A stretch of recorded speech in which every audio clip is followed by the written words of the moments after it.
ഇതേത് യൂണിവേഴ്സ് ഇത്? ഞാൻ വേറൊരു വേൾഡിലെത്തിയത് പോലുണ്ട്. എടാ നിനക്കൊക്കെ എന്താടാ, നിനക്കൊക്കെ മനസ്സിലാവണില്ല. അടിമയായിട്ട് കാലിൻ്റെ കീഴെ കിടക്കാം. കാലിൻ്റെ കീഴെ കിടക്കണമൊന്നുമില്ല, കിടക്കാൻ കുറച്ച് സ്ഥലമൊക്കെ തരാം.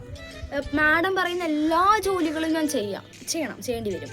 അതായത് രാവിലെ ബ്രേക്ക്ഫാസ്റ്റ്, ഡിന്നറ്, ലഞ്ച്, അങ്ങനെ എല്ലാം എനിക്ക് ഉണ്ടാക്കി തരണം. ഞാൻ പറയുന്ന സാധനം ഉണ്ടാക്കി തരണം. എൻ്റെ തുണികൾ അലക്കണം. തുണികളുണ്ട്, വാഷിംഗ് മെഷീനൊന്നും ഇല്ല കേട്ടോ. തുണികൾ അലക്കണം, തൂക്കണം, തുടയ്ക്കണം, കഴുകണം, അത് ഇത്. പിന്നെ റബ്ബർ തോട്ടമുണ്ട്, പാലെടുക്കാൻ പോകണം. തേയിലത്തോട്ടമുണ്ട്, തേയിലെടുക്കാൻ പോകണം.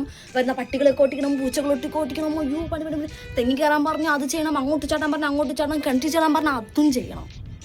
അങ്ങനെയാണെങ്കിൽ നമുക്കൊരു കൈ നോക്കാം. എന്തായാലും ഇതിന് കുറച്ച് പ്രൊസീജിയേഴ്സ് ഉണ്ട്. ഞാൻ ഇൻ്റർവ്യൂ ഒക്കെ എടുത്തിട്ട് എനിക്ക് ഓക്കെ ആണോ ഞാൻ നോക്കട്ടെ, എന്നിട്ട് ഞാൻ ഒന്ന് സെലക്ട് ചെയ്യാം. ഓക്കെ, തൽക്കാലം അവിടെ ഇരിക്കും. എന്തായാലും ആൾക്കാർ ഇനിയും വരുന്നുണ്ടല്ലോ.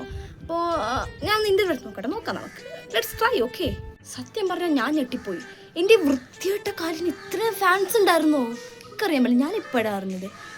ഓരോന്നൊക്കെ അറിയുന്ന സമയം.